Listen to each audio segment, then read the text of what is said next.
Kwabaseroma isahluko sesishiyagalombili.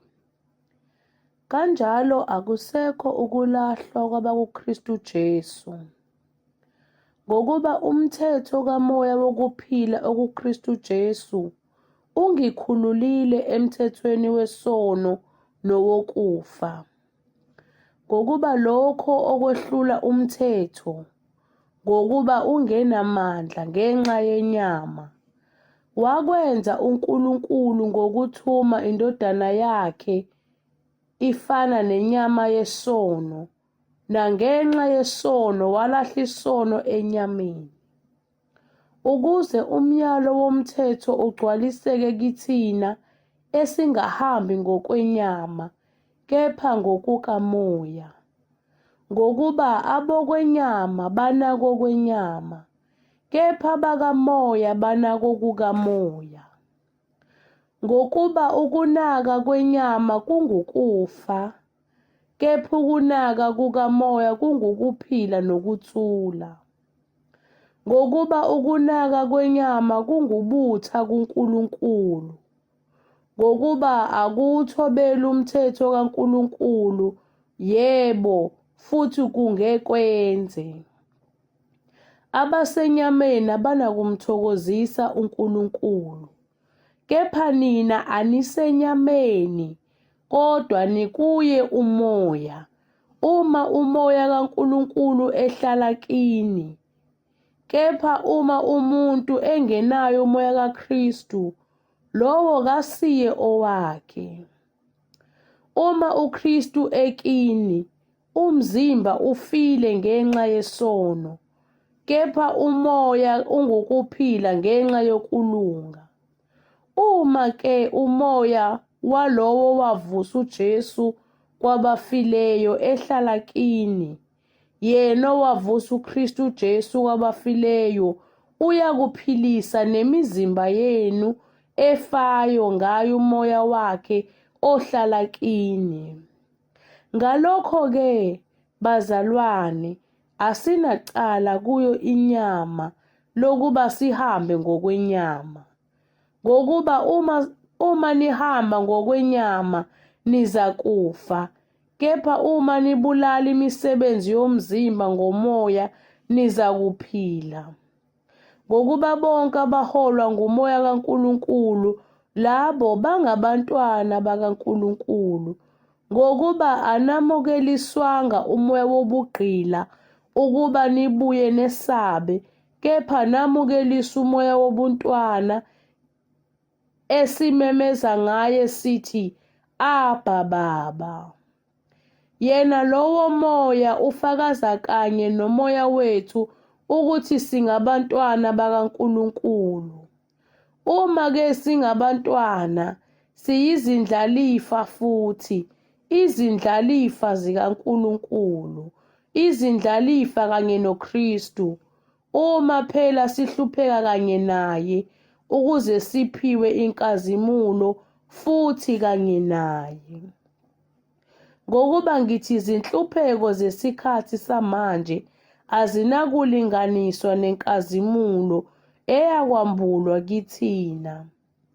Ngokuba ukulangazela kokudaliweyo kulindele ukwambulwa kwabantwana bakaNkulunkulu. Ngokuba okudaliweyo kwabekwa phansi kobuze, kungengentando yakho, kodwa ngaye owakubekayo, ethembeni lokuthi nakho okudaliweyo kuyakukhululwa ebugqilini bokubhubha, kube ngukukhululeka kwenkazimulo yabantwana bakaNkulunkulu. Ngokuba siyazi ukuthi konke okudaliweyo kuyabubula kanye kanye kunezinseka kuze kube manje. Akusikho lokho kuphela, kepha nathi uqobo lwethu esinolibo lukamoya siyabubula phakathi kwethu, silindele isimo sobuntwana, ukukhululwa komzimba wethu. Ngokuba ethembeni sisindisiwe, kepha ithemba elibonwayo alisilo ithemba, ngokuba lokhu umuntu akubonayo usakwethembelani na? Kodwa uma sithemba lokho esingakuboniyo, siyakulindela ngokubekezela. Ngokunjalo nomoya uyasisiza ebuthakathakeni bethu, ngokuba sikwazi esingakucela ngokufaneleyo, kodwa umoya uqobo usikhulumela ngokububula okungenakuphunyishelwa. Kepha yena ohlola izinhliziyo uyakwazi ukuqondwa ngumoya, ngokuba ukhulumela abangcwele ngokwentando kaNkulunkulu. Siyazi ukuthi kwabamthandayo uNkulunkulu konke kusebenzelana kube ngokuhle, kulabo ababiziweyo ngokwecebo lakhe. Ngokuba lapho ayebazi ngaphambili, wabamisa ngaphambili, bafane nesimo sendodana yakhe, ukuze yona ibe yizibulo phakathi kwabazalwane abaningi. Labo abamisile ngaphambili ubabizile futhi, labo ababizile ubalungisisile futhi, laba abalungisisileyo ubaphile nenkazimulo futhi. Sesiyakuthini ngalokho na? Uma uNkulunkulu engakithi, ngubani ongamelana nathi na? Yena ongayigodlanga yakhe indodana, kepha wayinikela ngenxa yethu sonke, kungaba kanjani ukuba ngasiphi konke kanye nayo na? Ngubani ozakumangalela abakhethwe bakaNkulunkulu na? uNkulunkulu ungolungisisayo. Ngubani olahlayo na? uKristu Jesu owafayo, yebo impela owavuswa kwabafileyo, ongakwesokunene sikaNkulunkulu, nguyena osinxuselayo. Ngubani ozakusahlukanisa nothando lukaKristu na? Noma ukuhlupheka, noma ukubandezeka, noma ukuzingelwa, noma indlala, noma ukuhambaze, noma ingozi, noma inkemba na? Kulotshiwe ukuthi ngenxa yakho sibulawa usuku lonke, sithiwa izimvu zokuhlatshwa. Kepha kukho konke lokho siyanqoba nokunqoba ngowasithandayo. Ngiyakholwa ukuthi nakufa, nakuphila, nazingelosi, nababusi, nakho okukhona, nakho okuzayo, namandla, nakuphakama, nakujula, nanto enye edaliweyo, akuyikuba namandla okusahlukanisa nothando lukaNkulunkulu olukuKristu Jesu inkosi yethu. Kwabaseroma isahluko 9. Ngikhuluma iqiniso ngikuKristu, angiqambi amanga. Unembeza wami ufakazelana nami emoyeni ongcwele, ukuthi nginokudabuka okukhulu nobuhlungu obungapheliyo enhlizweni yami, ngokuba ngingafisa ukuba mina qobo ngibe ngoqalekisiweyo kuKristu ngenxa yabazalwane bami abangabakithi ngokwenyama, bona bangabakwa-Israyeli, okungesabo isimo sobuntwana, nenkazimulo, nesivumelwano, nokumiswa komthetho, nenkonzo yezithembiso. Abangababo okhokho avela kubuKristu ngokwenyama, yena onguNkulunkulu ophezu kwakho konke, obongekayo kuze kube phakade. Amen. Akusikho okungathi izwi likaNkulunkulu liphuthile, ngokuba asibo bonke abavela ku-Israyeli abangakwa-Israyeli. Nakuba beyinzalo ka-Abrahama, bonke abasibo abantwana, kodwa kuthiwa ngo-Isaka iyakubizwa inzalo yakho. Lokhu kungukuthi akusibo abantwana benyama abangabantwana bakaNkulunkulu labo, kodwa abantwana besithembiso bathiwa inzalo. Ngokuba lingelesithembiso lelizwi lokuthi ngalesi sikhathi ngiza kufika khona uSara uza kuba nendodana. Akuyilokhu kuphela, kodwa kwabanjalo nakuRibheka ekhulelisiwe ngoyedwa u-Isaka ukhokho wethu. Ngokuba bengakazalwa, bengakenzi okuhle nokubi, ukuze icebo likaNkulunkulu eliya ngokukhetha lime, kungabi ngemisebenzi kodwa kube ngaye obizayo. Kwashiwo kuye ukuthi omkhulu uyakukhonza omncane. Njengalokho kulotshiwe ukuthi uJakobe ngamthanda, kepha u-Esawu ngamzonda. Ngakho siyakuthini na? Kukhona yini ukungalungi kuNkulunkulu na? Qha nakanye. Ngokuba kuMose ethi, ngiza kumhawukela engimhawukelayo, ngimzwele engimzwelayo. Ngakho-ke akuyi ngentando nangokuzikhathaza komuntu, kodwa kuya ngokuhawukela kukaNkulunkulu. Ngokuba umbhalo uthi kuFaro, ngakuphakamisela khona lokhu kuba ngibonakalisa amandla ami kuwe, nokuba igama lami lishunyayelwe emhlabeni wonke. Ngokuba uhawukela lo wathanda ukumhawukela, umenza lukhuni lo wathanda ukumenza lukhuni. Usuzakuthi kimi, usasolelani yena na? Ngokuba ngubani ongamelana nentando yakhe na? Wena muntu, ungubani-ke wena ophikisana noNkulunkulu na? Okubunjiweyo kungasho yini kowakubumbayo ukuthi wangenzelani ngaba njena na? Nokuba kanamandla yini umbumbi ebumbeni ukwenza nesigaxa sesinye isitsha, esinye esihloniphekayo nesinye esingahloniphekiyo na? Uma pho uNkulunkulu ethanda ukubonakalisa ulaka nokuveza amandla akhe, wathwala ngokubekezela okukhulu izitsha zolaka ezilungisela ukubhujiswa, ukuba abonakalise ingcebo yenkazimulo yakhe ezitsheni zomusa ayezilungisele inkazimulo ngaphambili, thina asibizayo nathi, kungesikho kubaJuda kuphela, kodwa nakwabezizwe. Njengalokhu esho nakuHoseya ukuthi, ngiyakubiza abangesibo isizwe sami ngokuthi isizwe sami, nangothandiweyo ngokuthi uthandiwe.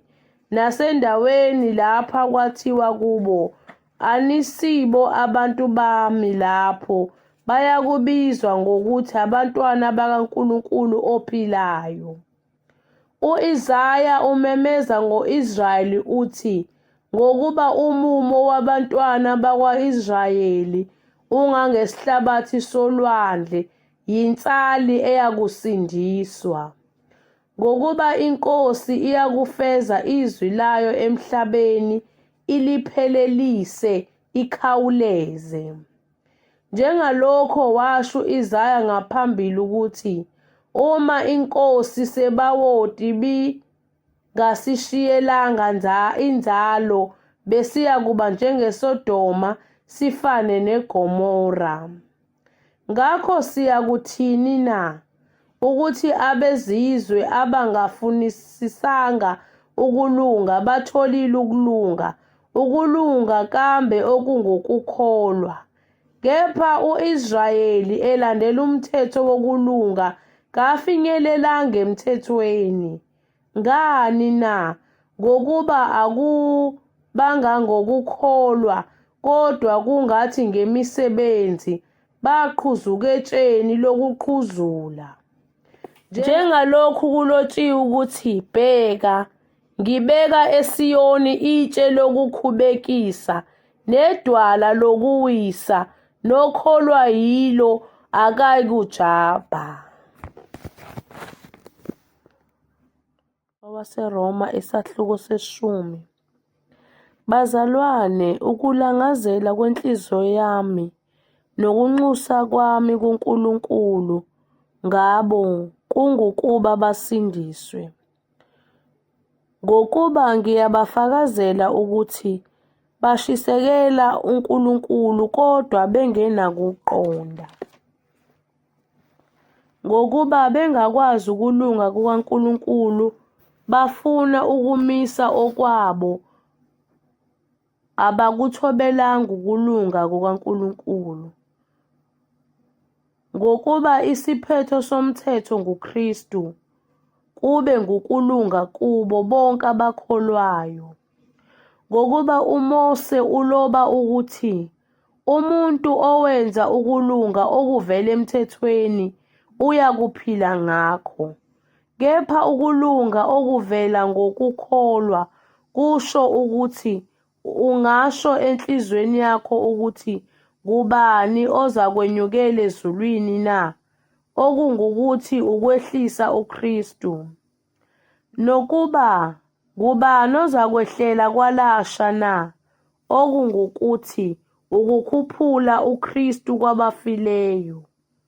Kepha kuthini na izwi liseduze nawe, emlonyeni wakho nasenhlizweni yakho, okungukuthi izwi lokukholwa esilishumayelayo.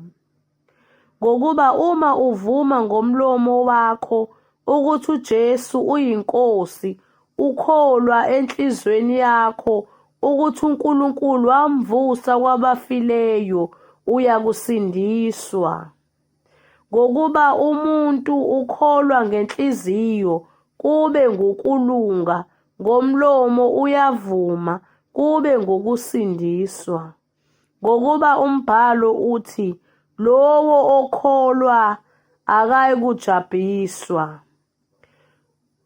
Ngokuba akukho mahluko phakathi komJuda nomGreki, lokhu yena uyinkosi yabo bonke, ubacebele bonke abakhuleka kuye. Ngokuba bonke abayikukhuleka egameni leNkosi bayakusindiswa. Kepha bayakukhuleka kanjani kuye abangakholwanga nguye na? Bayakukholwa kanjani abangezwanga ngaye na? Bayakuzwa kanjani kungekho shumayelayo na? Bayakushumayela kanjani uma bengathunywanga na? Njengokulotshiweyo ukuthi, yeka zinhle izinyawo zabashumayela izindaba ezinhle. Kodwa balilalelanga bonke ivangeli, ngokuba u-Isaya uthi, Inkosi, ngubani owakholwa ngesikuzwileyo na? Ngalokho-ke ukukholwa kuvela ngokuzwa, ukuzwa kuvela ngezwi likaKristu. Kepha ngithi, abezwanga yini na? Yebo impela, izwi labo liphumele emhlabeni wonke, nokusho kwabo kuye nasemikhawulweni yelakhiweyo. Kepha ngithi, u-Israyeli wayengaqondi na? Kuqala uMose wathi, mina ngiyakunivusela umhawu, ngabangesiso isizwe, nginithukuthelise ngesizwe esingenangqondo. Kepha u-Isaya unesibindi sokuthi, ngafunyanwa yilabo abangangifunanga, ngabonakala kulabo abangangibuzanga. Kodwa ngo-Israyeli uthi, usuku lonke ngelulele izandla zami kusisizwe esingalaleliyo nesiphikayo.